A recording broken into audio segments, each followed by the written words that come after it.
প্রথম ও দ্বিতীয় শ্রেণীর সরকারি চাকরিতে মুক্তিযোদ্ধা কোটা বিষয়ে হাইকোর্টের দেয়া রায়ের পূর্ণাঙ্গ কপি পাওয়ার পর নিয়মিত আপিল করার নির্দেশ দিয়েছে আপিল বিভাগ।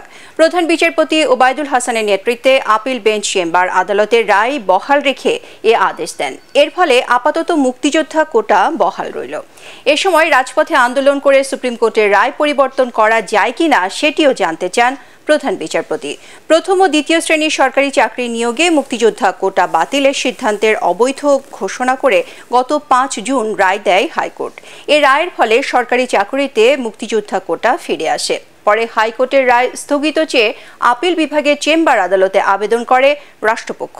কিন্তু গত 9 জুন প্রাথমিক শুনানির পর রায় স্থগিত না করে আবেদনটি আপিল বিভাগের নিয়মিত বেঞ্চে পাঠান চেম্বার বিচারপতি। 2018 সালে কোটা পদ্ধতি বাতিল করার আগ পর্যন্ত সরকারি চাকরিতে নিয়োগে 56% পদ বিভিন্ন কোটার জন্য সংরক্ষণ করা হতো।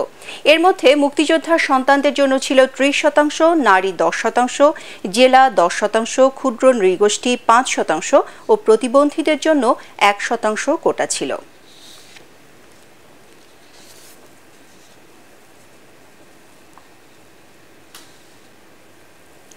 এদিকে সরকারি চাকরিতে কোটা প্রত্যাহারের দাবিতে ক্যাম্পাসে বিক্ষোভ করছেন ঢাকা বিশ্ববিদ্যালয়ের শিক্ষার্থীরা। শাহবাগ মোড়ে অবস্থান নিয়ে সব ধরনের যানবাহন চলাচল বন্ধ করে দিয়েছে তারা।